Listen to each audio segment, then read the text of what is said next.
सरकारी नोकरीचं स्वप्न आणि कोट्यावधींचा घोटाळा। नक्की आहे का सर?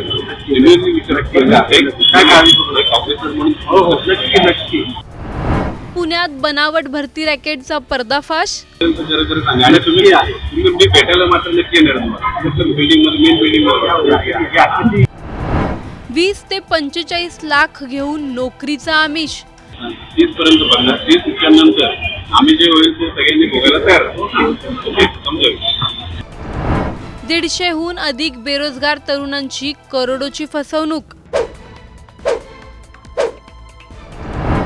पीएमसी भरतीच्या नावाखाली मोठा स्कॅम।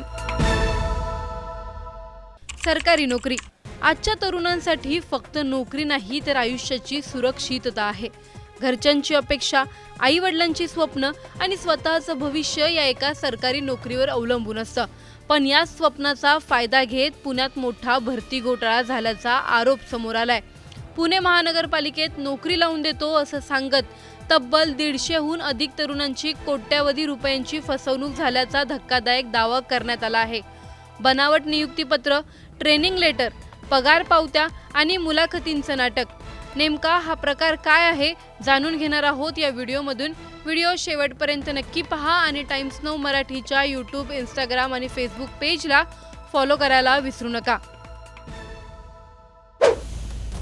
पुण्यातील बेरोजगार तरुणांना सरकारी नोकरीचं आमिष दाखवत मोठं रॅकेट कार्यरत असल्याचा आरोप समोर आलाय। पुणे महानगरपालिकेत म्हणजेच पीएमसी मध्ये कायमस्वरूपी नोकरी मिळवून देतो असं सांगत अनेक तरुणांकडून लाखो रुपये उकळण्यात आल्याचं सांगितलं जात आहे। या प्रकरणात सर्वात धक्कादायक बाब म्हणजे काही उमेदवारांकडून तब्बल 20 लाख ते 45 लाख रुपये घेतल्याचा आरोप करण्यात आलाय।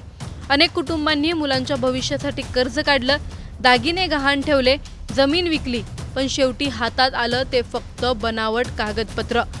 तक्रारीनुसार आरोपीने पुणे महानगरपालिकेच्या नावाने बनावट appointment letter, work order, training letter, salary slip आणि शिक्के तयार केले। एवढंच नाही तर काही उमेदवारांना रेस्टॉरंटमध्ये बोलावून तिथे बनावट मुलाखती घेतल्या गेल्याचाही आरोप आहे। म्हणजे संपूर्ण भरती प्रक्रिया खरी असल्याचा आभास निर्माण करण्यात आला। पालिकेतील मोठ्या अधिकाऱ्यांशी ओळख असल्याचं सांगून उमेदवारांचा विश्वास जिंकण्यात आला। काम पक्का आहे, ऑर्डर निघाली आहे, फक्त पैसे भरा असं सांगत तरुणांना जाळ्यात ओढण्यात आलं। रेस्टॉरंट मधला हा व्हिडिओ नीट पहा।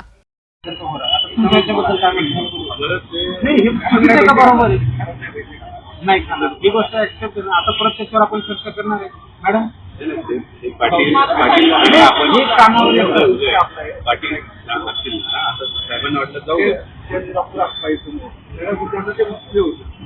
नक्की आहे का सर? रिव्ह्यूची विचार केला आहे काय काय ऑफिसर म्हणून नक्की आपल्याला जरा सांगा आणि तुम्ही भेटायला मात्र नक्की येणार तुम्हाला बिल्डिंग मध्ये मेन बिल्डिंग मध्ये आपलं नाव काय? नाव मी चालू करून तुमच्या डिमांड दिली म्हणून तुम्ही ठीक आहे सांगते 30 तारखेपर्यंत आम्ही वाढतो अजून 10 दिवसांनी आम्हाला फरक पडत नाही। 30 पर्यंत बघणार 30 नंतर आम्ही जे होईल ते सगळ्यांनी भोगायला तयार समजा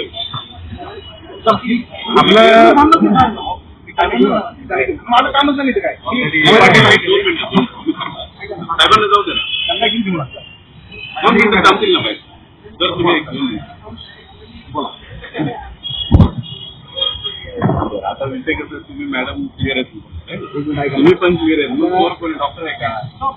हा मग आता तो चोर आहे तर मग तो कुठे आहे त्याला सांगितलं होतं की नाही चोराला आपण पाठवतो निरोप पाठवला होता की नाही कोणाची फोट होतं आता मध्ये टाईम ठीक आहे भाऊ आहे आता डॉक्टर काय म्हणजे हे तुम्ही ठरवून करताय का दादा मला काय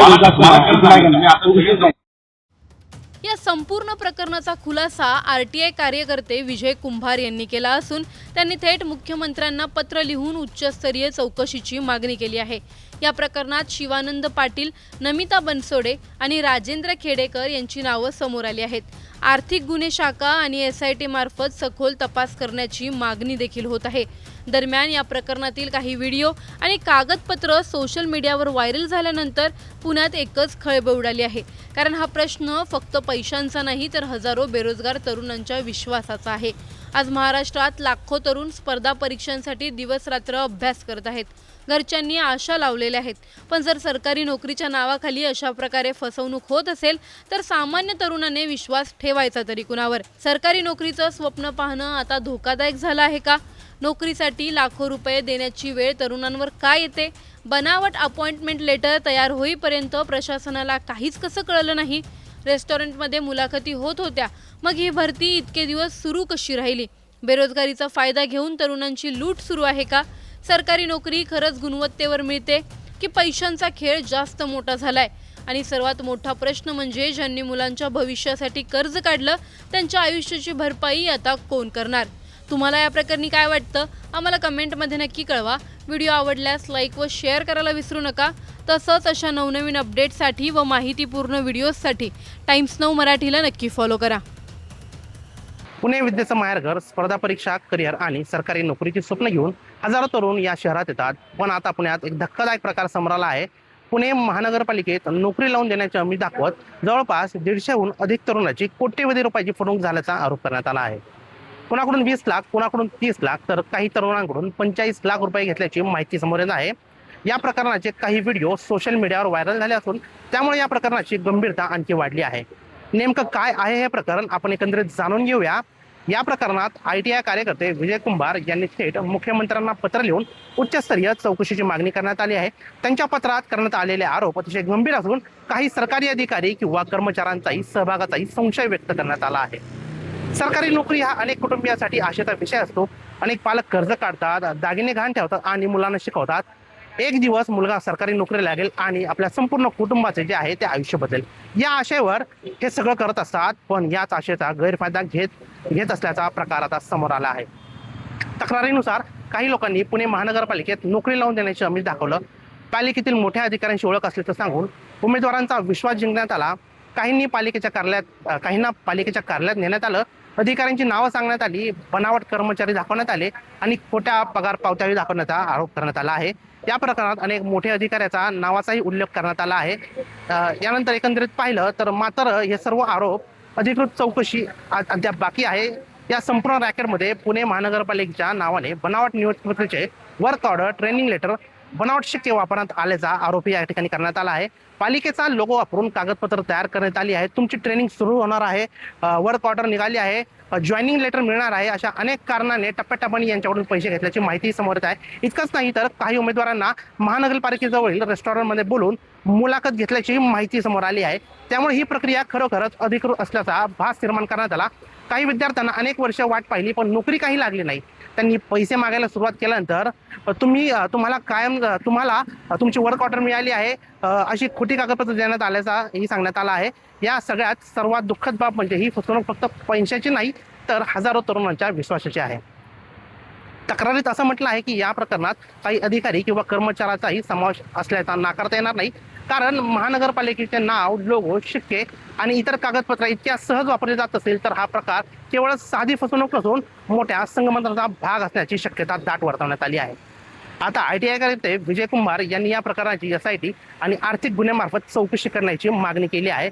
एकंदरीत या प्रकरणाची आता व्याप्ती वाढताना आपल्याला दिसत आहे.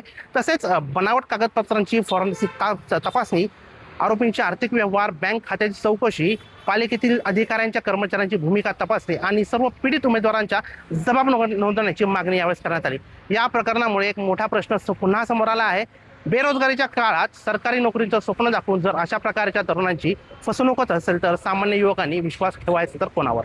या रॅकेटमध्ये नेमकं कोण कोण सहभागी आहे आता हे एकंदरीत पुढं तपासानंतर समोर येईल. पण पुण्यासारख्या शहरात घडलेली ही घटना हजारो बेरोजगार तरुणांसाठी मोठा धक्का मानला जात आहे.